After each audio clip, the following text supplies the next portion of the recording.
Assalamualaikum warahmatullahi wabarakatuh. Selamat malam Bapak Ibu guru hebat semuanya. Terima kasih sudah meluangkan waktunya meninggalkan waktu istirahatnya untuk bergabung di dalam ruang virtual ini untuk diseminasi budaya positif di sekolah. Sebelumnya mari kita berdoa terlebih dahulu. Semoga diseminasi kali ini diberikan kelancaran oleh Allah Subhanahu wa taala. Kita berdoa dengan membacakan Ummul Quran, Mubarakatul Al-Fatihah.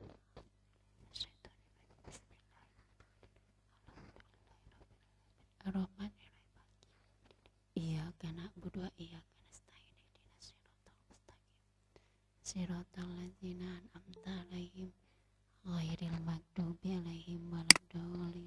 Amin. Berdoa selesai. Bapak Ibu, izinkan saya untuk menyampaikan hasil pemahaman saya tentang modul 1.4, yaitu tentang budaya positif. Saya izin share screen ya.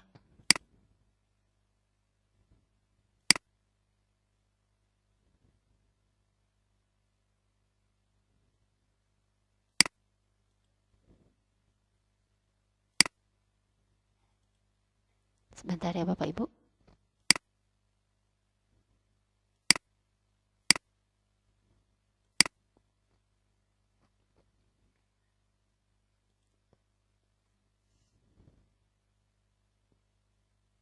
Sudah muncul ya Bapak Ibu?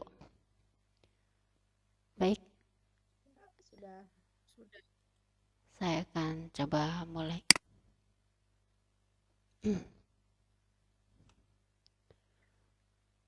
Terlihat jelas nggak Bapak Ibu? Jelas Turin? Jelas Turin. Enggak. Oh jelas. Siapa besar? Sebentar. Kami tias di slides Turin. Di slideshow enggak. Tapi upami di slideshow teh kena katutupnya. No abdi. Harus 2 perangkat. Baik, Bapak Ibu, mari kita sepakati dulu kegiatan diseminasi ini dengan yang pertama kita saling menghargai ya Bapak Ibu. Menanggapi pertanyaan, kemudian fokus mengikuti kegiatan untuk semangat memperbaiki diri. Kemudian kendala jaringan dalam webinar adalah sebuah hal yang biasa. Boleh Bapak Ibu mematikan kamera jika jaringan tidak stabil, dan jika tidak ada kepentingan suaranya mohon di mute. Sepakat Bapak Ibu? Sepakat Bu. Baik, terima kasih. Tujuan dari diseminasi ini yang pertama adalah semua guru mendapat informasi mengenai pelaksanaan budaya positif. Kemudian yang kedua, semua guru menerapkan budaya positif dalam pembelajaran yang diampu. Dan yang ketiga, terciptanya budaya positif dan penyelesaian masalah dengan menggunakan metode segitiga restitusi. Adapun poin-poin dari budaya positif yang kemarin sudah diberikan di dalam modul 1.4 kegiatan CGP, yang pertama adalah tentang disiplin positif dan nilai-nilai kebajikan universal. Kemudian yang kedua, teori motivasi, hukuman dengan penghargaan, dan restitusi. Yang ketiga, tentang keyakinan kelas. Yang keempat, tentang kebutuhan dasar manusia dan dunia berkualitas. Kemudian yang kelima, tentang posisi kontrol. Dan keenam, segitiga restitusi. Kita mulai dengan pertanyaan pemantik. Bapak Ibu boleh jawab setuju atau tidak setuju. Nanti Bapak Ibu boleh menjawab di kolom chat atau raisen. Bapak Ibu setuju atau tidak kalau hukuman dapat mendisiplinkan anak? Boleh? Boleh Bu Eli? Bu Eli raisen? Setuju. Bu Eli setuju ya hukuman dapat mendisiplinkan anak. Ada yang lainnya? Oh, Mangga Bu Sinta? SMP 12 tidak setuju. Bu Sinta, Mangga? Saya tidak setuju ya. Saya Tidak setuju. setuju Bu Rini, hukuman dapat mendisiplinkan anak karena saya pernah melaksanakan hukuman, nyatanya anak malah enggan untuk jadi perubahan juga tidak ada gitu ketika kita memberi hukuman. Besoknya tetap aja sama seperti itu. Jadi menurut saya hukuman ini tidak efektif untuk mendisiplinkan anak. Baik, Bu Sinta, terima kasih jawabannya. Kemudian tadi ada Bu Ise Yulianti. Mangga Bu Ise. Iya Bu, terima kasih. Kalau saya sejujurnya masih di tengah-tengah ya Bu Rin, maksudnya antara setuju dan tidak setuju. Mungkin kalau saya lebih kepada terkadang gitu ya, hukuman itu diperlukan jika permasalahannya sudah kompleks gitu, bukan masalah yang sederhana lagi. Jadi kalau saya ditanya setuju atau tidak setuju, mungkin tergantung kalau saya. Tergantung ke permasalahannya serumit apa, sekompleks apa gitu, atau seberat apa. Itu kalau menurut saya. Terima kasih. Iya, terima kasih Bu Ise. Tolong ya Pak Sukma itu di mute. Pak Sukma di mute. Pak Sukma. Sebentar.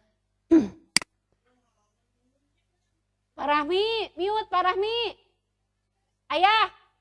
Ayah, eta mute atuh ih. Ayah. Tutup atuh eta.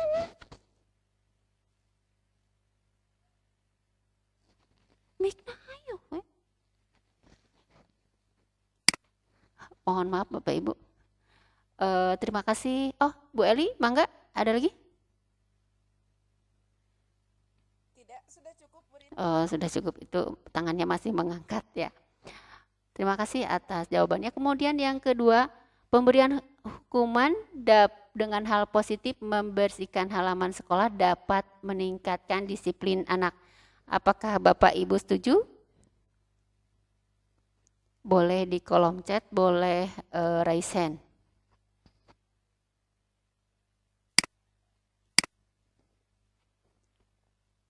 Setuju, tidak setuju, tidak setuju. Terima kasih, setuju katanya. Setuju. Yang ketiga, memberi penghargaan dapat meningkatkan motivasi belajar anak. Apakah Bapak Ibu setuju juga? Oh, ini yang kedua ya, tergantung kesalahan yang dibuat mungkin ya. Setuju, setuju, setuju. Baik, terima kasih Bapak Ibu atas jawabannya. Mari kita pelajari bersama. Apakah memberi penghargaan dapat meningkatkan motivasi belajar anak? Kita lihat ya Bapak Ibu. Perubahan paradigma tentang kegiatan kepalan tangan. Misalnya di tangan Bapak Ibu ada barang berharga yang tidak bisa Bapak Ibu lepaskan. Kemudian ada teman yang lain yang membujuk Bapak Ibu untuk melepaskan barang berharga dari genggaman Bapak Ibu dengan cara menghardik, merayu, mengancam, menyuap, dan apa saja yang kemungkinan bisa membuka kepalan tangan Bapak Ibu.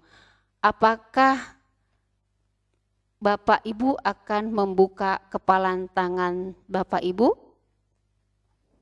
Boleh raise hand? Apakah Bapak Ibu akan membuka kepalan tangan Bapak Ibu dan memberikan barang berharga Bapak Ibu kepada teman yang lain? Terima kasih Bu Sinta. Silakan Bu Sinta, mangga.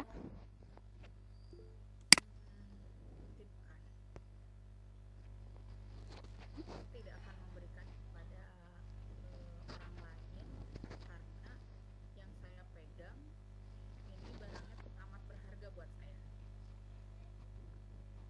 Tidak akan memberikan karena barang yang amat sangat berharga buat saya, kata Bu Sinta. Kata Bu Tati juga tidak akan memberikan. Tadi kemudian ada Bu Ise tidak akan memberikan. Tidak akan memberikan. Yang lain Bapak Ibu akan memberikan atau akan mempertahankan barang yang Bapak Ibu miliki? Tidak akan memberikan. Ya, mangga silakan Bu Rika.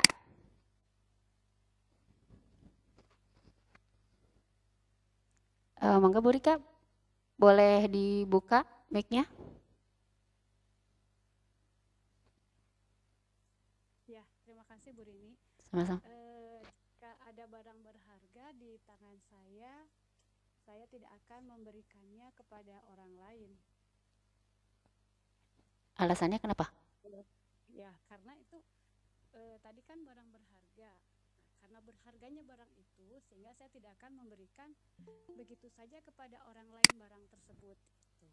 Jadi saya akan memberikan pada orang lain dengan alasan tertentu gitu. Jika orang tersebut memang dipercaya atau membutuhkan sekali barang berharga yang saya miliki, itu Bu Rini. Baik Bu Rika, intinya tetap akan mempertahankan apapun yang terjadi kecuali ada orang yang benar-benar membutuhkan. Seperti itu ya Bu Rika jawabannya? Ya Bu Rini begitu. Ya baik, terima kasih Bu Rika. Mari kita lihat perubahan paradigma tentang teori kontrol. Kita sering berpikir bahwa kita itu bisa mengontrol murid. Kalau misalnya ada anak melakukan kesalahan, terus kita paksa untuk merubahnya atau mengaku, terkadang kan anak suka berbohong, kita merasa bahwa kita itu bisa mengontrol murid. Itu padahal sebetulnya adalah ilusi. Kita tidak bisa mengontrol murid. Ilusi bahwa kritik dan membuat orang merasa bersalah dapat menguatkan karakter. Ilusi juga bahwa semua penguatan positif efektif dan bermanfaat. Ilusi juga bahwa orang dewasa memiliki hak untuk memaksa. Kita lihat kembali tentang disiplin positif. Di sini ada teori kontrol atau teori pilihan menurut Dr. William Glasser. Yang pertama, Anda tidak bisa mengontrol orang lain. Hanya Anda yang bisa mengontrol diri Anda. Kita tidak bisa mengontrol orang lain. Kita hanya bisa mengontrol diri kita, itu poinnya. Kemudian, semua perilaku memiliki tujuan. Model berpikir menang-menang, kolaborasi dan konsensus menciptakan pilihan-pilihan baru. Realitas kebutuhan kita berbeda. Kita berusaha memahami pandangan orang lain tentang dunia. Setiap orang memiliki gambaran berbeda. Jadi gambaran kita tidak sama. Kemudian turunannya, dari makna disiplin, belajar kontrol diri dengan menggali potensi kita agar tercapai tujuan mulia, yaitu sesuatu menjadi seseorang yang kita inginkan berdasarkan nilai-nilai yang kita hargai. Kemudian semua perilaku memiliki tujuan, itu turunannya adalah teori motivasi. Motivasi ekstrinsik untuk menghindari hukuman, untuk mendapat imbalan, kemudian untuk menghargai diri sendiri, itu motivasi intrinsik. Nanti turunannya adalah nilai-nilai kebajikan universal, dan terakhir akan terjadi keyakinan kelas. Kemudian tentang posisi kontrol, 5 posisi kontrol. Yang pertama adalah penghukum, yang kedua pembuat merasa bersalah, yang ketiga teman, posisi sebagai teman, kemudian posisi sebagai pemantau, dan yang kelima adalah posisi manajer. Turunannya adalah segitiga restitusi. Kita akan menjalankan segitiga restitusi. Bagaimana caranya? Itu yang pertama dengan menstabilkan identitas, yang kedua validasi kebutuhan, yang ketiga menanyakan keyakinan kelas. Kemudian ada 5 kebutuhan dasar manusia yang perlu dipenuhi, yaitu bertahan hidup, penguasaan, kasih sayang dan rasa diterima, kesenangan dan kebebasan. Dan pada akhirnya akan bermuara pada segitiga restitusi.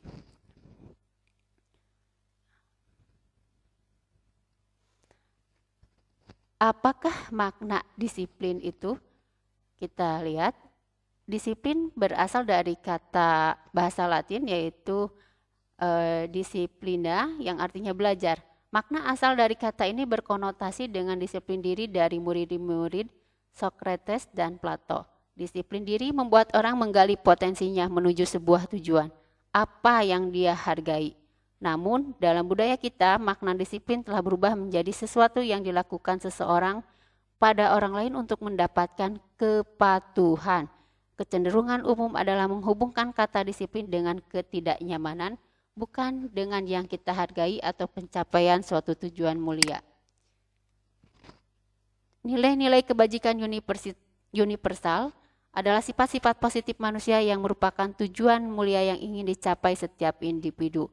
Nilai-nilai tersebut bersifat universal dan lintas bahasa, suku, bangsa, maupun latar belakang. Setiap perilaku perbuatan memiliki suatu tujuan. Itu menurut Dr. William Glasser pada teori kontrol 1984.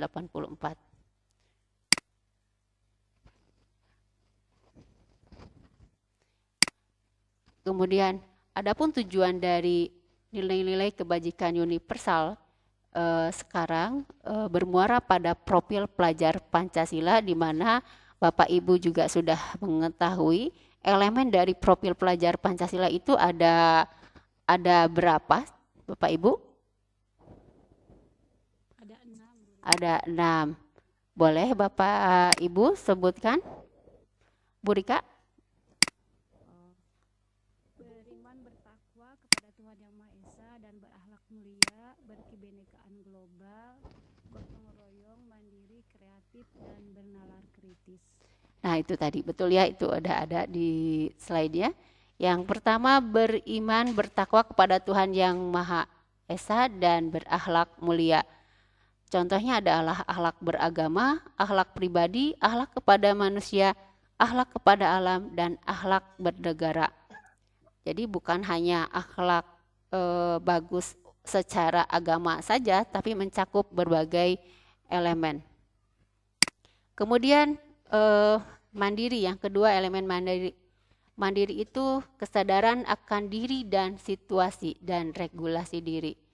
Yang ketiga bergotong royong. Bergotong royong contohnya berkolaborasi, ada kepedulian kepada orang lain, dan berbagi.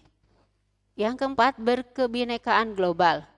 Mengenal dan menghargai budaya, komunikasi dan interaksi antar budaya, refleksi dan tanggung jawab, dan berkeadilan sosial.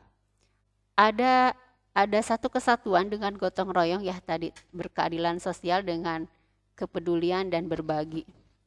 Kemudian bernalar kritis. Yang pertama memperoleh dan berproses informasi. Kemudian menganalisa dan evaluasi penalaran. Dan yang terakhir adalah refleksi dan evaluasi. Jadi ketika ada informasi masuk, kita tidak langsung menyerapnya secara utuh, tapi kita proses informasi itu, kita evaluasi apakah informasi yang kita terima itu betul atau tidak. Kemudian yang terakhir adalah elemen kreatif. Kreatif itu berarti dia memiliki gagasan yang orisinal, kemudian karya yang orisinal, dan keluasan berpikir.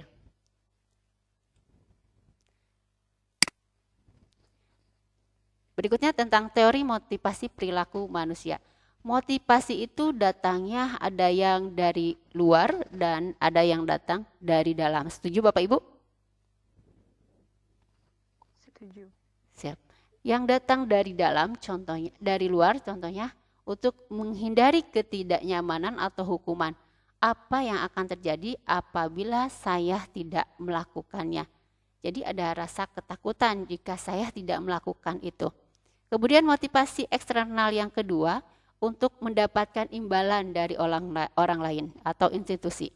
Apa yang akan saya dapatkan apabila saya melakukannya?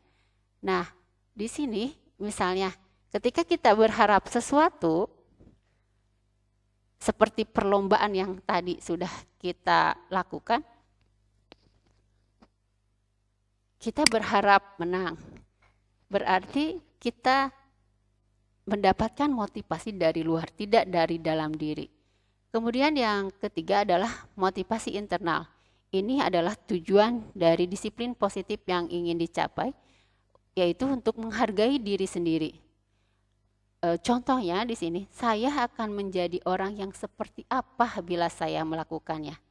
Bukan lagi saya akan mendapatkan apa, dan bukan lagi ada pertanyaan apabila saya tidak melakukannya, apa yang akan terjadi dengan saya. Tidak lagi seperti itu. Tapi ada pertanyaan, akan menjadi apa saya bila saya melakukannya. Itu perubahan paradigmanya. Kemudian kita kan sekarang kurikulum merdeka ya. Merdeka itu apa? Menurut Ki Hajar Dewantara, merdeka itu artinya tidak hanya terlepas dari perintah, akan tetapi juga cakap buat memerintah diri sendiri. Tidak hanya terlepas dari memerintah, dari perintah, tapi cakap buat memerintah diri sendiri. Berarti di sini kita harus sadar diri sendiri. Kemudian di sini ada dihukum oleh penghargaan. Apa sih dihukum oleh penghargaan itu? Bahwa penghargaan berlaku sama dengan hukuman. Ingat, penghargaan berlaku sama dengan hukuman. Dalam arti meminta atau membujuk seseorang melakukan sesuatu untuk memenuhi suatu tujuan tertentu dari orang yang meminta atau memujuk, dorongannya eksternal dan ada faktor ketergantungan. Beberapa dampak dari penghargaan, yang pertama, penghargaan itu menghukum, penghargaan mengurangi ketepatan, penghargaan menjadi tidak efektif, penghargaan akan merusak hubungan. Contohnya, kalau misalnya penghargaan tidak efektif itu ketika kita melakukan sesuatu kemudian diberi hadiah, itu nanti akan ada pengharapan lagi. Ketika kita melakukan sesuatu lagi dan tidak ada hadiah, rasanya akan seperti sesuatu yang hambar. Dan kita tidak ingin melakukannya lagi tanpa ada hadiah seperti itu. Bentuk program kebajikan apresiasi. Dalam memberikan apresiasi atau pengakuan perlu diingat beberapa hal. Yang pertama, beri dukungan secara khusus. Kemudian beri pengakuan secara pribadi. Kemudian beri pengakuan kepada semua murid bergantian. Jadi jangan itu terus. Beri pengakuan secara konsisten dan fokus pada prosesnya. Contoh dari pengakuan atau apresiasi kebajikan. Misalnya di pembuka, kemarin saya perhatikan rasa empatimu besar sekali pada saat menolong murid baru di kelas kita. Ini apresiasi terhadap suatu tindakan. Contoh pembukanya, kemarin saya perhatikan nilai kebajikannya, rasa empatimu besar sekali, dan situasinya kapan? Pada saat menolong murid baru di kelas kita. Kemudian saya menghargai kepedulianmu pada saat kamu membantu teman-temanmu di tugas kelompok. Terima kasih untuk rasa tanggung jawabmu pada saat kamu memungut kertas-kertas yang berserakan di lantai. Ini sama ya, apresiasi kebajikan. Jadi tidak harus berupa penghargaan berupa barang seperti itu, cukup mengapresiasi kebajikan yang telah dilakukan oleh murid kita. Sekarang saya ingin berdiskusi dengan Bapak Ibu, mohon untuk menjawabnya boleh di kolom chat atau raisen ya. Tindakan tentang hukuman atau konsekuensi, Bapak Ibu boleh memilihnya. Mencatat 100 kali di dalam buku kalimat, saya tidak akan terlambat lagi karena terlambat ke sekolah. Menurut Bapak Ibu itu hukuman atau konsekuensi? Konsekuensi, hukuman. Konsekuensi. Baik, di sini ada perbedaannya, ada yang menjawab konsekuensi, ada yang menjawab hukuman.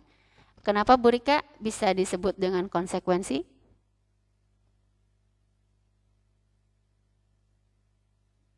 Sebentar Bu Rini, sampai kali dulu ya, sebentar ya.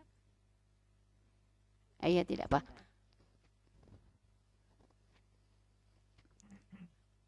tadi ada yang menjawab hukuman. Bagaimana Bu Tresna, kenapa disebut hukuman? Bu Tresna? Ya, ini Ya. kalau menurut saya karena itu berhubungan dengan fisik mungkin ya Bu Rini. Jadi kemungkinan itu menurut saya hukuman. Baik, terima kasih. Lari mengelilingi lapangan basket 2 kali karena terlambat hadir di sekolah. Apakah itu hukuman atau konsekuensi? Boleh Bapak Ibu menjawabnya di kolom chat atau raise hand. Hukuman. Bu Tati hukuman, Bu Sinta hukuman. Ada lagi? Hukuman. Sepakat ya, berarti ini kita memiliki kesepahaman yang sama ya. Baik Bapak Ibu, kita lanjut. Murid diminta untuk push up 15 kali karena tidak menggunakan masker ke sekolah. Apakah ini hukuman atau konsekuensi? Hukuman. Terima kasih. Hukuman. Terima kasih atensinya ya. Kita lanjut lagi. Menggantikan kertas tugas teman yang telah dicoret-coret. Menggantikan kertas tugas teman yang telah dicoret-coret itu hukuman atau konsekuensi?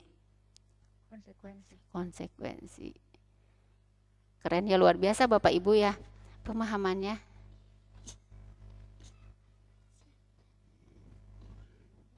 Terima kasih. Kemudian berikutnya, membersihkan tumpahan air di meja tulis karena tersenggol pada saat belajar. Hukuman atau konsekuensi? Siap, terima kasih. Konsekuensi. Berikutnya, murid disuruh untuk mengenakan murid disuruh tidak mengenakan sepatu seharian di sekolah karena tidak mengenakan sepatu warna hitam. Apakah itu konsekuensi atau hukuman? Hukuman. Siap. Hukuman. Terima kasih Bapak Ibu, luar biasa ya. Lari mengelilingi lapangan basket 2 kali karena terlambat 10 menit untuk pelajaran PJOK. Hukuman atau konsekuensi?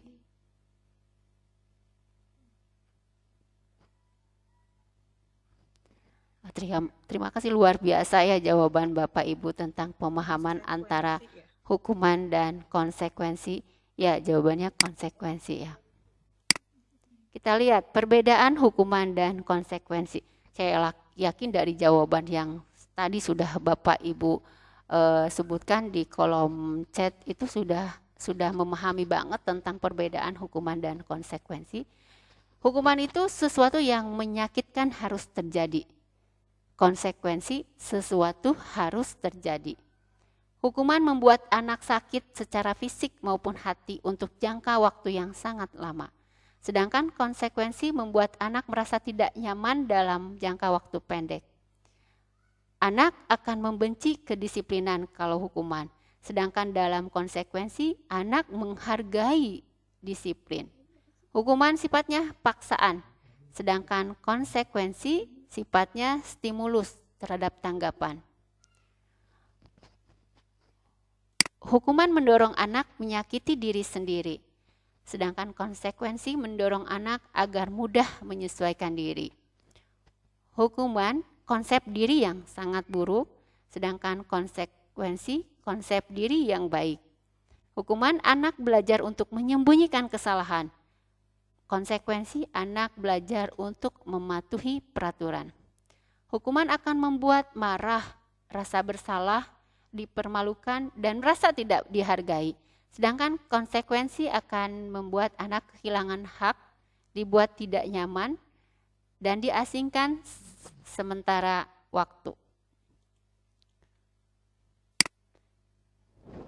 Kita lihat, untuk hukuman sudah jelas identitasnya adalah identitas gagal ya.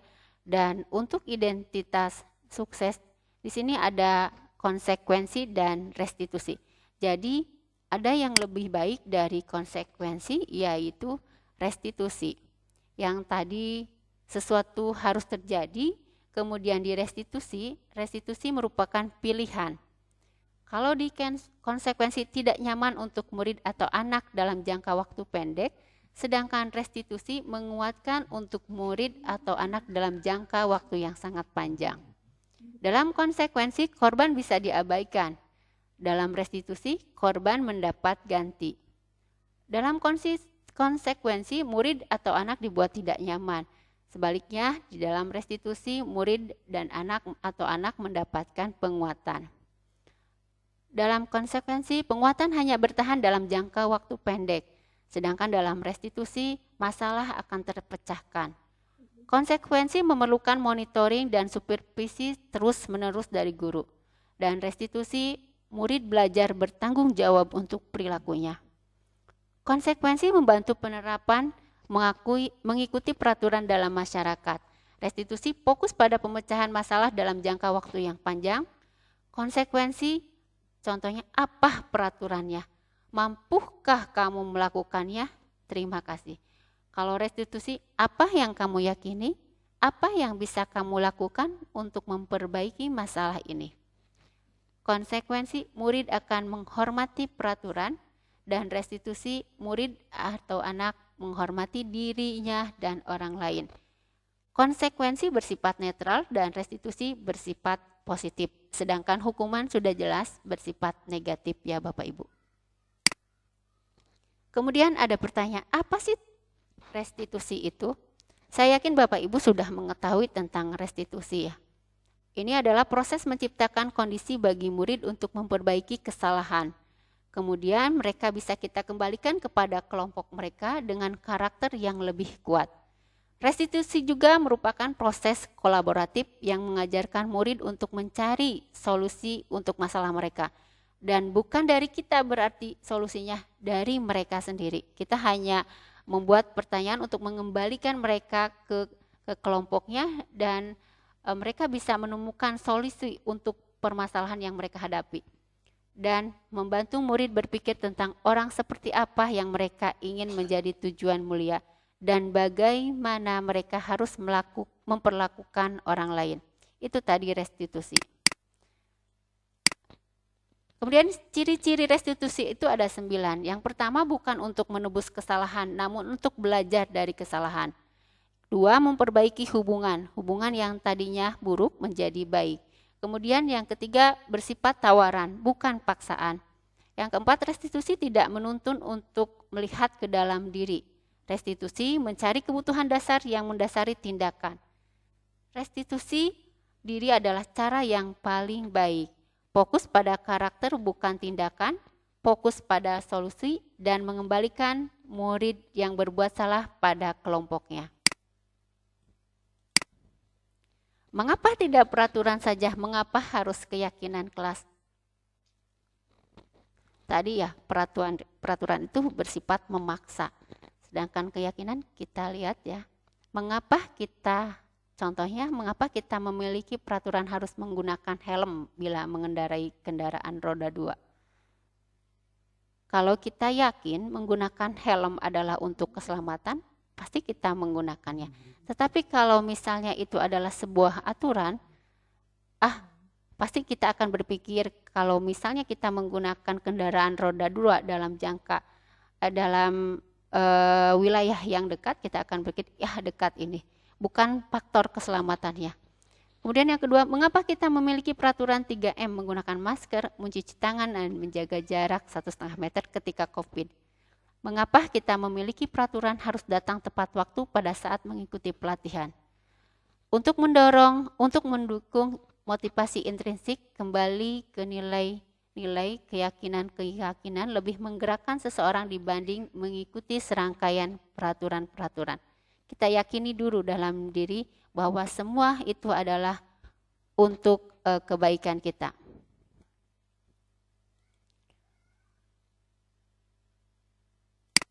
Kita lihat ini mulanya budaya positif itu dari peraturan kelas yang berubah menjadi keyakinan kelas dan berubah menjadi lingkungan positif. Ketika lingkungan positif sudah terjadi, maka akan berubah menjadi budaya positif. Kegiatan pendalaman keyakinan kelas bisa dilihat dari tabel T dan Y, tampak seperti dan tidak tampak seperti seperti, berperilaku seperti bagaimana, terlihat seperti bagaimana, dan terdengar seperti bagaimana. Kemudian ini kebutuhan dasar manusia, yaitu ada 5, seluruh tindakan manusia memiliki tujuan tertentu. Yang pertama itu kebutuhan untuk bertahan hidup. Semua manusia memiliki kebutuhan untuk bertahan hidup. Contohnya kebutuhan untuk makan. Kemudian kebutuhan akan cinta dan kasih sayang, kebutuhan penguasaan, kebutuhan kebebasan, dan yang terakhir adalah kebutuhan akan kesenangan. Kita lihat yang terakhir adalah ini 5 posisi kontrol. Posisi kontrol ada sebagai penghukum, ada pembuat orang merasa bersalah, ada sebagai teman, ada sebagai pemantau, dan ada sebagai manajer. Apakah Bapak Ibu selama ini sudah mengetahui tentang 5 posisi kontrol ini? Bagaimana Bapak Ibu memperlakukan teman-teman murid-murid Bapak Ibu sebagai teman kah, sebagai pemantau kah, atau sebagai manajer?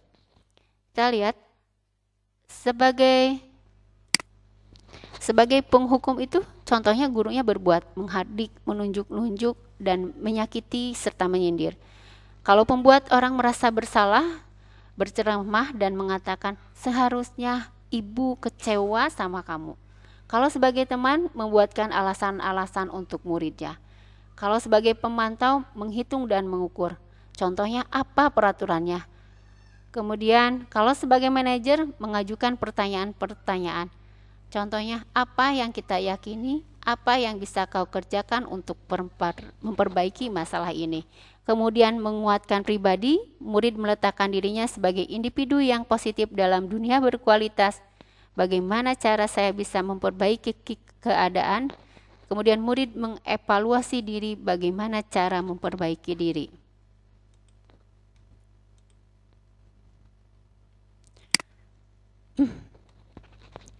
Nah, ini contoh dari pertanyaan-pertanyaan. Kalau ada pertanyaan, saya kecewa sekali dengan kamu, ini membuat orang merasa bersalah. Kalau misalnya ada pertanyaan, kamu tidak benar melakukannya, ini sebagai penghukum. Kemudian kalau ada pertanyaan, ayolah lakukan demi ibu atau bapak, maka itu adalah sebagai teman. Jika ada pertanyaan, apakah kamu akan ingin mendapatkan stiker bintang hari ini, maka itu sebagai pemantau. Bagaimana kamu bisa menyelesaikan masalah ini, itu sebagai manajer. Yang terakhir, kalau kamu selalu yang paling terakhir, itu adalah posisi sebagai penghukum. Ini segitiga restitusi. Yang pertama kita stabilkan identitas, contohnya dengan pertanyaan atau pernyataan, kamu bukan satu-satunya yang pernah melakukan hal ini. Kemudian validasi kebutuhannya, contohnya dengan pernyataan, adakah cara yang lebih efektif untuk mendapatkan apa yang kamu butuhkan? Dan yang terakhir menanyakan kembali keyakinannya, nilai-nilai apa yang telah kita sepakati. Berikut aksi nyata yang telah saya lakukan di kelas. Bapak Ibu bisa melihatnya, ini contoh saya membuat keyakinan kelas. Saya meminta murid-murid untuk menuliskan 5 hal yang boleh dilakukan dan 5 hal yang tidak boleh dilakukan di kelas.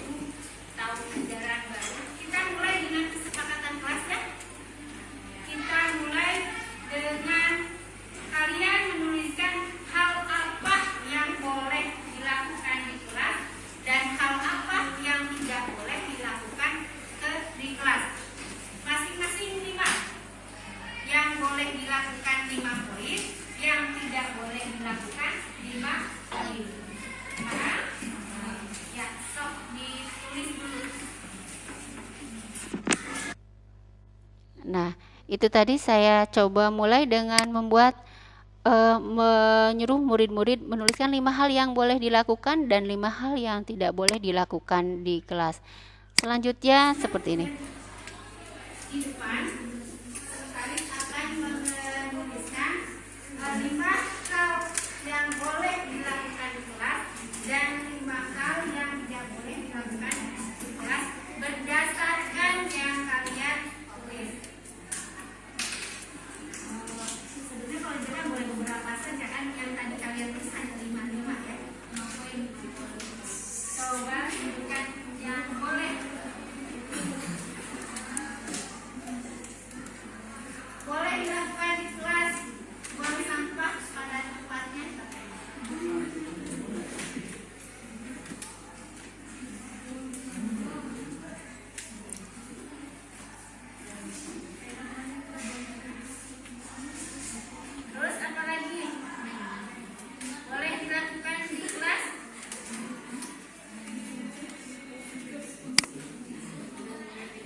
laksanakan piket.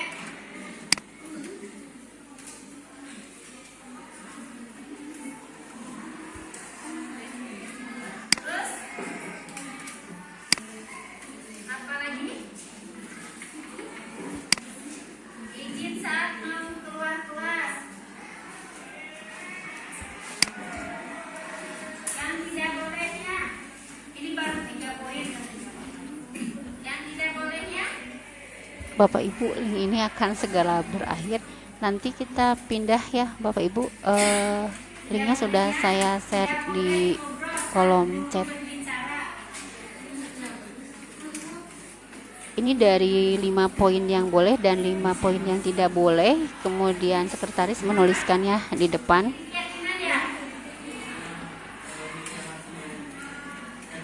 Yang tadinya 5, tentunya ketika digabungkan menjadi banyak poin yang ditulis di depan berdasarkan keyakinan murid-murid.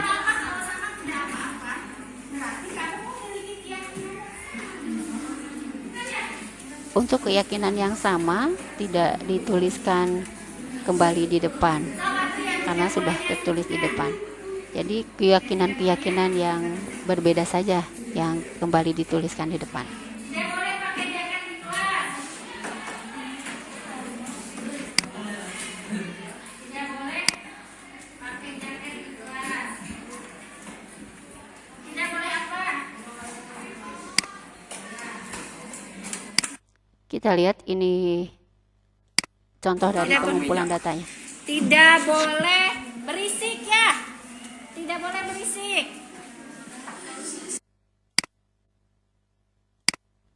Boleh apa? Boleh izin ke WC.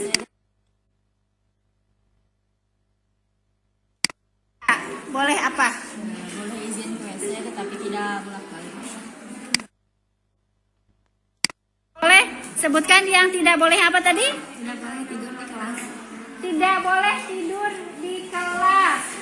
Bapak Ibu tampung saja keyakinan-keyakinan mereka, jangan dulu menyangkal. Ada lagi? Coba, tidak boleh apa lagi? Sok.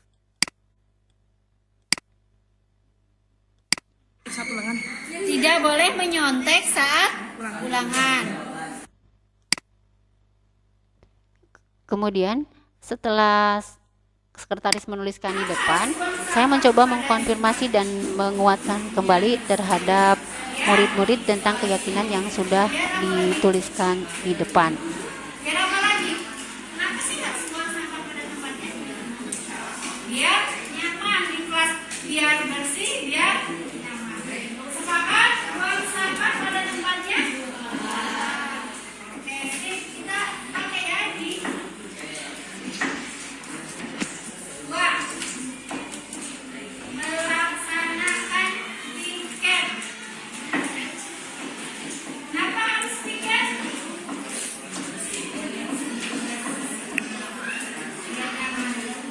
Biar apa lagi? Biar pekerjaannya tidak langsung ditanggung bareng-bareng. Kalau kita kerjakan bersama akan terasa ringan. Sepakat? Piket? Semua pekerjaan piket sepakat? Ya, sepakat. Melaksanakan piket kelas.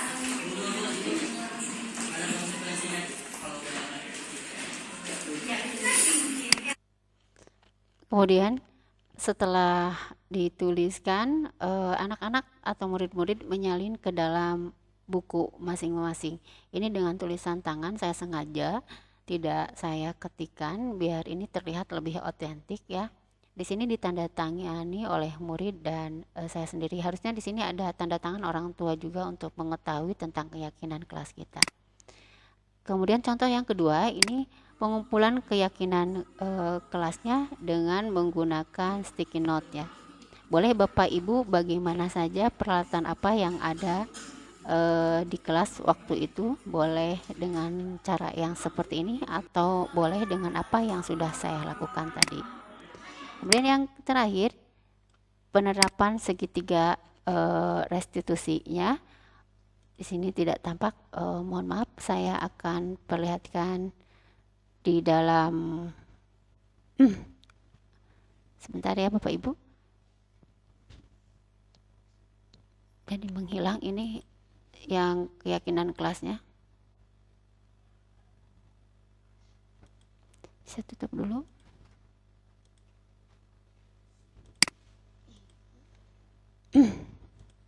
Saya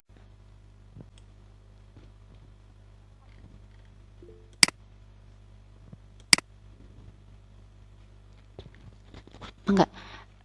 Kita mulai lagi ya Bapak Ibu.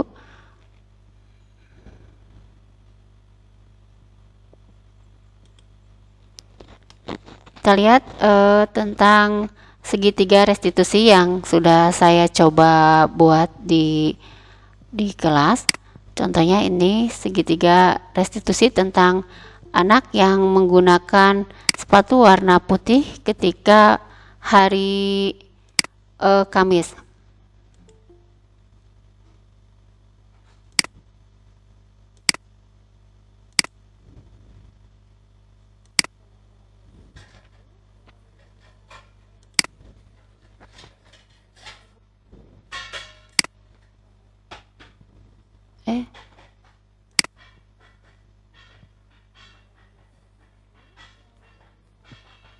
Suaranya terdengar nggak Bapak Ibu?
Ini kebetulan terjadi di kelas ya saat pembelajaran.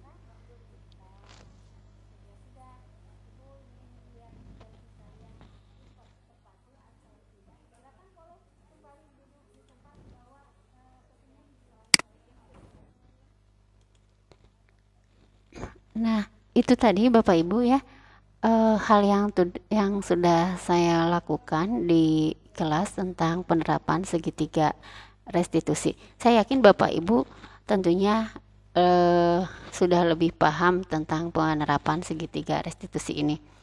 Mungkin itu saja yang bisa saya sampaikan.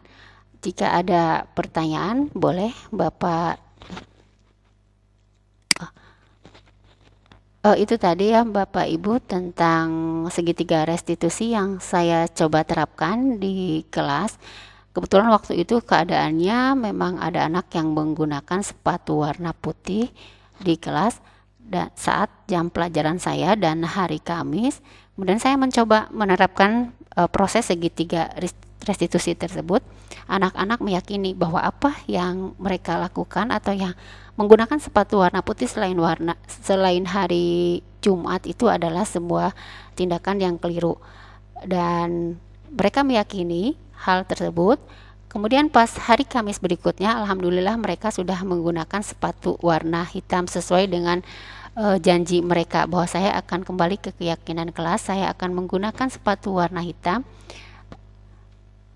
pada hari Kamis dan saya akan menggunakan sepatu warna putih pada selain hari Senin, Selasa, Rabu, Kamis atau hari Jumat. Itu saja Bapak Ibu budaya positif yang saya pahami. Lebih kurang saya mohon maaf. Mangga jika ada pertanyaan saya buka selama 3 pertanyaan dulu. Bapak Ibu silahkan.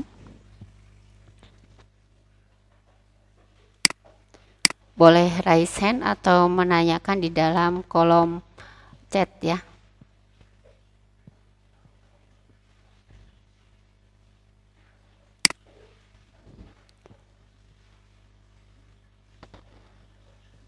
Suara saya terdengar? Terdengar jelas, Bu. Mangga Bu Sinta. Iya, hatur nuhun Bu Rini. Luar biasa sekali ya apa yang tadi telah dipaparkan oleh Bu Rini mengenai budaya positif. Memang kita harus mengubah mindset ya, atau paradigma kita harus kita ubah gitu, bahwa dengan apa yang sudah, dengan aksi nyata yang sudah dilakukan Bu Rini mengenai keyakinan kelas, lalu metode segitiga restitusi ini diharapkan siswa itu bukan hanya menyadari kesalahannya, tetapi juga dapat mengubah dirinya untuk menjadi lebih baik, seperti yang tadi yang pengertian disiplin tadi, belajar untuk menjadi lebih baik. Nah, ini juga mungkin jadi masukan yang sangat luar biasa sekali. Mudah-mudahan nanti dari keyakinan kelas yang sudah dibuat itu akan dikumpulkan sehingga menjadi keyakinan sekolah.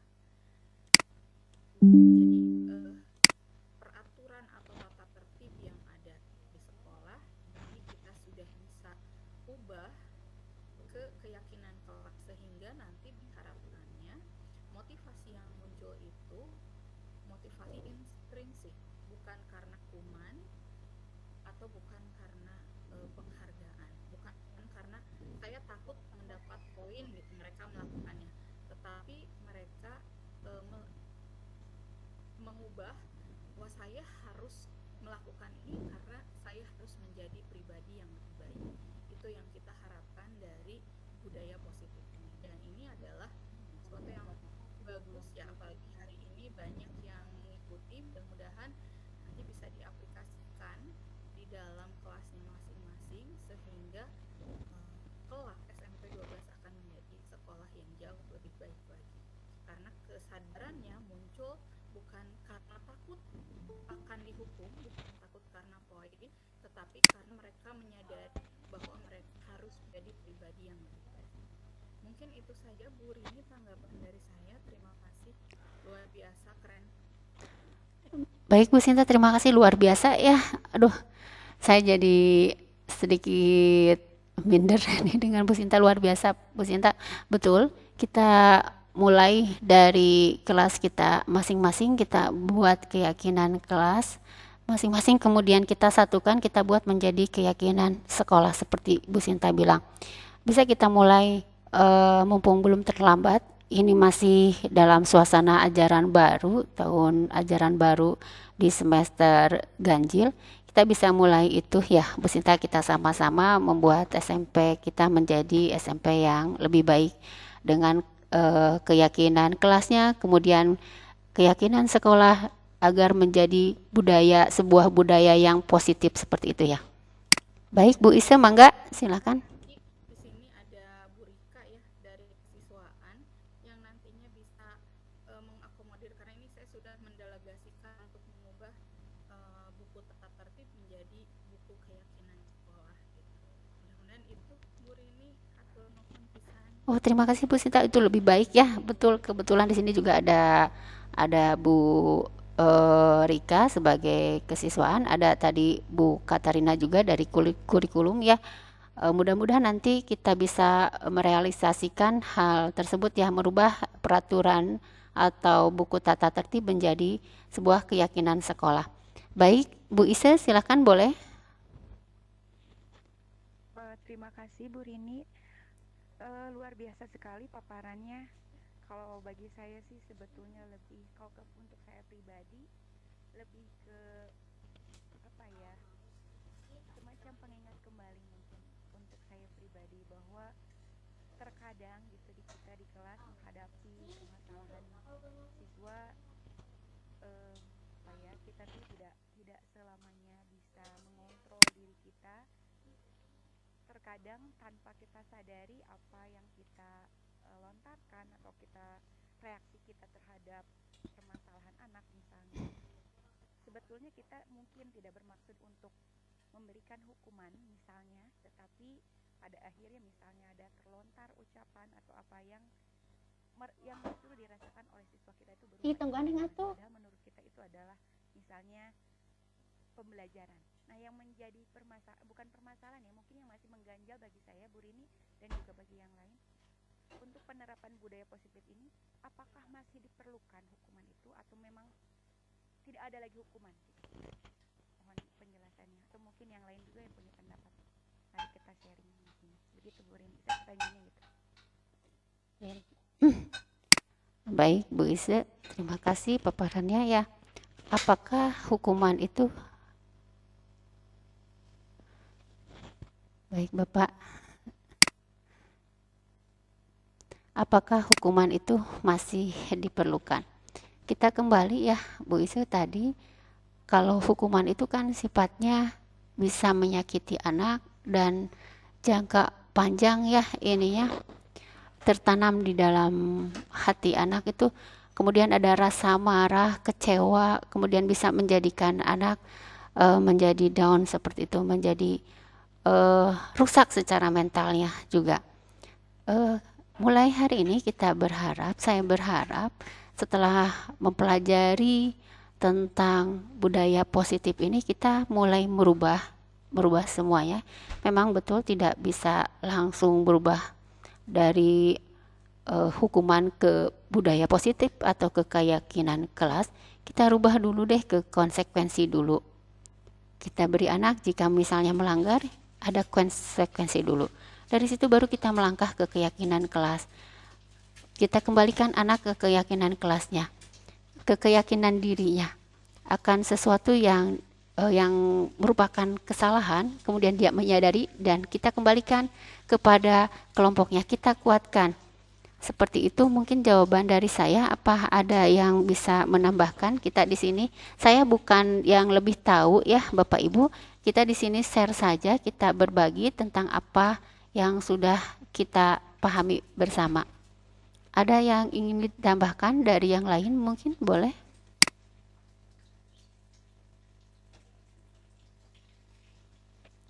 Apa sudah cukup Bu Isa? Oh, Bu Rika di sini. Silakan Bu Rika. Monggo Bu Rika, boleh menambahkan. Takut jawaban saya nanti salah. Bu Rini, saya coba menambahkan ya.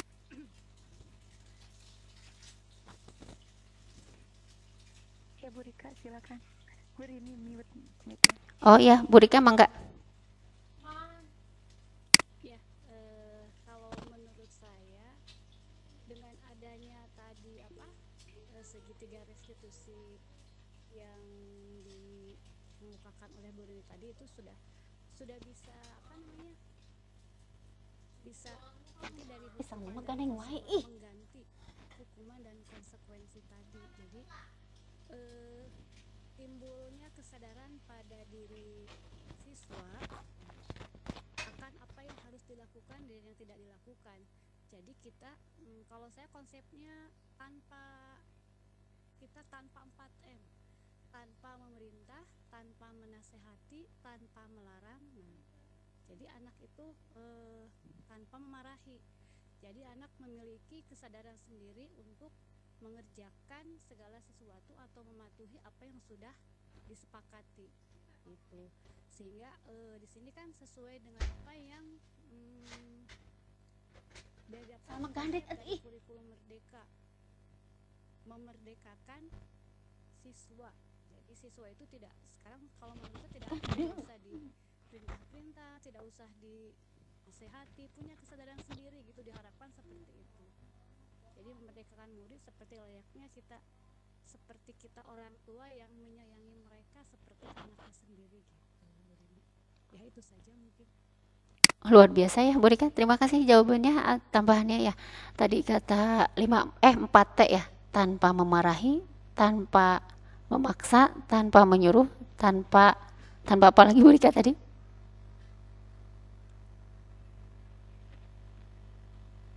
Tanpa melarang, tanpa memarahi, tanpa memerintah, tanpa menasehati. Jadi anak punya kesadaran sendiri gitu, timbul dari dalam hatinya seperti tadi yang diungkapkan oleh Bu Sinta gitu, diharapkan seperti itu. Iya betul. Jadi supaya timbul kesadaran dari dirinya ya untuk melakukan perubahan atau meyakini akan kesalahannya dan memperbaiki dirinya, seperti itu ya Bu Rika. Saya lihat kolom komentar di sini, mungkin bisa membentuk dulu di kelas, membuat kesepakatan terlebih dahulu dengan anak-anak. Dengan sendirinya anak-anak akan tahu karakter gurunya ingin seperti apa, akan tahu karakter gurunya seperti itu. Seperti apa? Baik Bu Anita, terima kasih jawabannya. Mungkin konsekuensi bisa berasal dari murid Bu, sehingga murid tidak merasa dipaksa, katanya Bu Ise. Kemudian di sini ada pertanyaan selanjutnya. Saat ditemukan ada siswa yang dipandang ibu melanggar, kemudian siswa tersebut menjawab tidak tahu tata tertib yang dilanggarnya. Apa yang akan dilakukan ibu dalam menyikapinya mungkin? Jika ada murid atau siswa yang saya kira melanggar peraturan atau tata tertib, sementara siswa tersebut tidak mengetahui bahwa dia melanggar, mungkin saya akan lebih menggiringnya ke etika atau tata krama seperti itu. Jika misalnya kesalahannya tentang etika, tapi kalau misalnya tentang berseragam, saya mungkin akan membandingkan dengan siswa yang lain. Apakah siswa yang lain ada yang menggunakan seragam yang sama dengan anak tersebut atau tidak, seperti itu. Mungkin baru nanti akan saya sebutkan tentang tata tertib yang berlaku di sekolah kita. Mungkin seperti itu Bapak. Ada yang bisa bantu menjawab?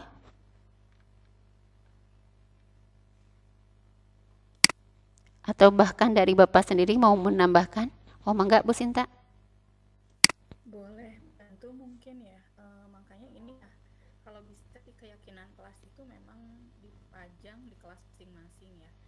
Jadi ketika nanti misalkan kita menemukan anak yang tidak memenuhi, tidak tahu tata tertibnya, ya kita bisa meminta mereka untuk membaca keyakinan kelas yang sudah dibuat. Jadi kalau tadi Bu Rini bagus, anak-anak sudah punya dokumen sendiri gitu ya di dalam buku ya, tapi mungkin juga lebih baik bukan hanya di buku saja. Kalau buku untuk pegangan dia, bisa jadi ketika membuat keyakinan kelas tersebut anak itu tidak hadir. Karena ini pernah terjadi Bu Rini. Jadi ketika anak itu tidak masuk untuk membuat keyakinan kelas, lalu saya sudah pampang di depan keyakinan kelasnya, tiba-tiba anak itu ketika ditanya oleh pelajaran lain, kamu tahu nggak keyakinan kelas yang dilanggarnya? Dan kebetulan pada saat itu guru itu tanya, coba ini keyakinan siapa ini? Keyakinan Bu Sinta, karena dia merasa tidak membuat keyakinan tersebut.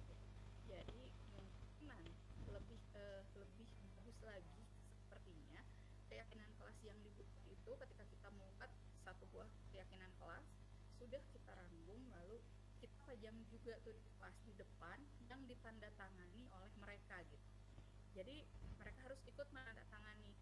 Ketika mereka tidak, oh kamu belum tanda tangan, ya kita juga tidak bisa menyalahkan ya ketika mereka tidak tahu, tapi kita giring mereka untuk membaca sendiri sehingga mereka menentukan sendiri keyakinan apa atau peraturan apa yang mereka langgar.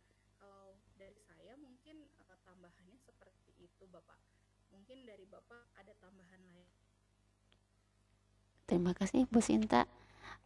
Sarannya akan saya pertimbangkan, mungkin nanti akan saya terapkan di kelas. Mangga, Bu. Mangga Bapak, bagaimana? Oke. Jawaban luar biasa dari Bu Rini, di mana saat melihat menangani siswa yang belum tahu tentang yang dilanggarnya, ya sampaikan sajalah sifat-sifat yang dilanggarnya tersebut, ya.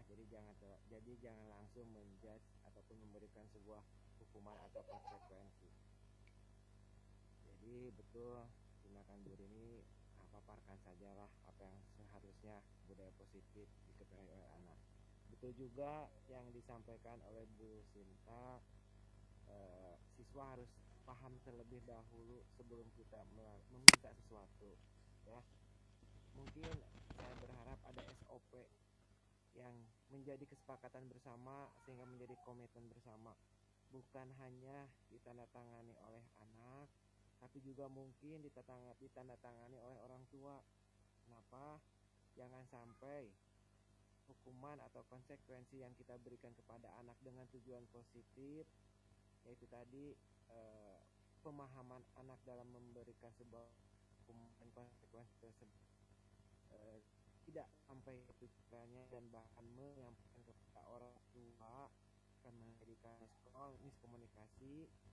Artinya dalam mengantisipasi tersebut tadi bahwa tata tertib itu sendiri bukan hanya ditandatangani, diketahui oleh anak, tapi juga mungkin disampaikan kepada orang tua akan menjadi komitmen bersama, sehingga tata tertib itu bisa dilakukan, dipersiapkan di rumahnya masing-masing juga oleh orang tuanya. Seperti tadi tentang pemakaian seragam, mungkin anak lupa, ya karena orang tua tahu jadi diingatkan, seperti itu ya. Jadi ini luar biasa, semangat untuk semuanya.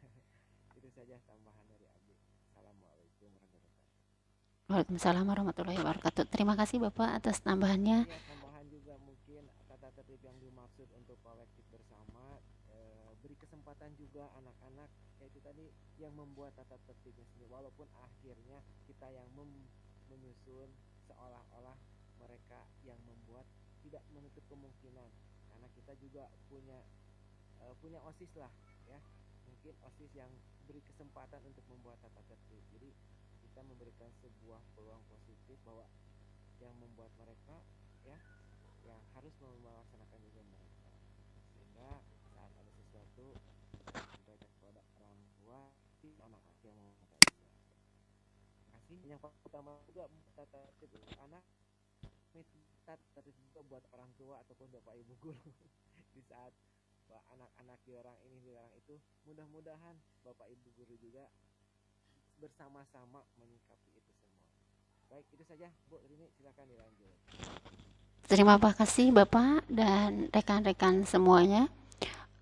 Ada pertanyaan lagi atau kita sudahi diskusi malam ini?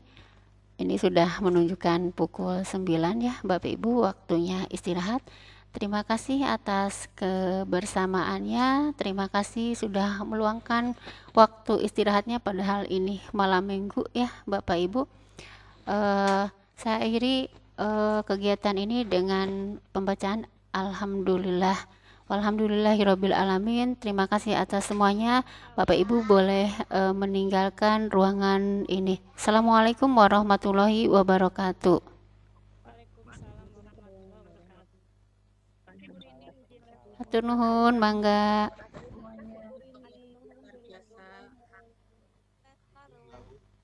Amin. Iya, Pak.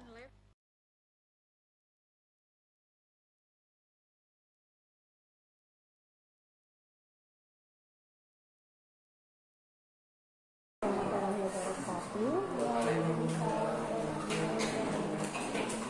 Ibu lihat ya, Anissa, Aga, Vicky, sama Alam menggunakan sepatu warna apa? Putih. Kalau teman-teman yang lain menggunakan sepatu warna apa? Sepatu warna hitam. Kenapa Vicky menggunakan sepatu warna putih? Dicuci. Anda kenapa? Sama dicuci. Habis ngapain Papa? Elek-elegan. Alan kenapa pakai sepatu warna putih? Dicuci. Kenapa dicuci? Sepatu warna hitamnya punya satu. Sama semua punya satu. Dua sama yang putih. Yang hitamnya satu. Yang hitam punyanya satu. Kalau kalian tahu kapan boleh menggunakan sepatu warna putih? Hari Jumat. Terus kenapa hari ini menggunakan sepatu warna putih? Dari sepatu lagi, terus tadi dicuci kotor. Jadi pakai sepatu warna oranye. Menurut kalian, pakai sepatu warna putih selain hari Jumat sudah betul belum? Sudah sesuai dengan keyakinan sekolah kita belum? Kenapa? Karena sepatu putih hanya dipakai hari apa? Hari Kamis depan. Jadi kalian sadar bahwa kalian salah. Harusnya kumaha? Harusnya bagaimana? Harusnya pakai sepatu apa? Harusnya pakai sepatu warna hitam. Sepakat? Kecuali hari apa? Hari Kamis depan. Kira-kira kamu akan menggunakan sepatu warna apa? Yakin? Ibu ingin lihat ya, saat hari Kamis depan kalian menggunakan sepatu warna hitam. Ya sudah, Ibu ingin lihat janji kalian ditepati atau tidak. Silakan boleh kembali duduk di tempat, bawa putihnya di dalam